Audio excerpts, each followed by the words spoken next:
Mengapa arang bisa digali dari tumpukan tanah? Apakah itu tumbuh secara alami? Sebenarnya tidak.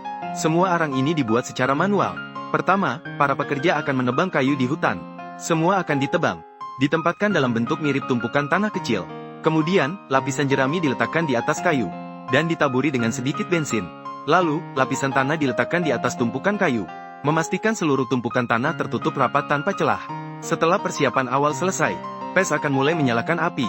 Dia pertama-tama membuat tumpukan api kecil, kemudian membawa bara api ke puncak tumpukan kayu, mencabut kayu yang paling atas, perlahan-lahan memasukkan bara ke dalam.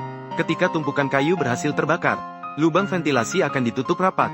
Ketika kayu di dalam hampir terbakar habis, kita bisa menyiramnya dan mulai menggali. Mengapa harus disiram? Karena suhu arang saat ini masih sangat tinggi. Begitu terkena oksigen, kemungkinan besar akan terbakar lagi. Dengan cara ini, tumpukan besar arang berkualitas tinggi telah selesai dibuat. Beberapa orang yang melihat proses ini mungkin berkata, mereka sedang merusak hutan. Tapi mereka mungkin tidak tahu bahwa yang ditebang ini adalah yang disetujui dan diizinkan secara resmi. Cara tradisional pembuatan arang di negara kita, sebagian besar menggunakan metode pembakaran di tungku. Para pekerja akan membangun tungku arang yang tertutup, mengendalikan pembakaran di dalam tungku, agar kayu terkarbonisasi dalam lingkungan yang kekurangan oksigen. Akhirnya mendapatkan arang berkualitas tinggi. Ruang di dalam tungku cukup besar, dapat menampung banyak kayu yang kasar. Namun waktu karbalisasi juga relatif lama. Biasanya memerlukan waktu beberapa hari. Setelah proses karbalisasi selesai, jika kayunya cukup besar, juga perlu menggunakan mesin untuk memotong, agar bisa menjadi blok arang portabel yang biasa kita temui. Meskipun metode di atas efektif, namun prosesnya rumit.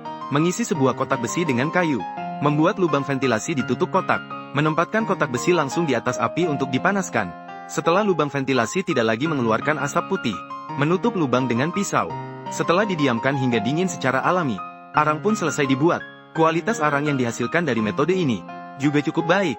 Jika Anda merasa kapasitas kotak besi terlalu kecil, Anda bisa menggunakan tong minyak yang lebih besar. Juga mengisi kayu hingga penuh dan menutupnya. Kemudian meletakkan tong minyak langsung di atas api untuk dibakar. Setelah proses pembakaran selesai, Anda akan mendapatkan satu tong arang penuh. Satu tong ini cukup untuk digunakan oleh satu keluarga selama seminggu.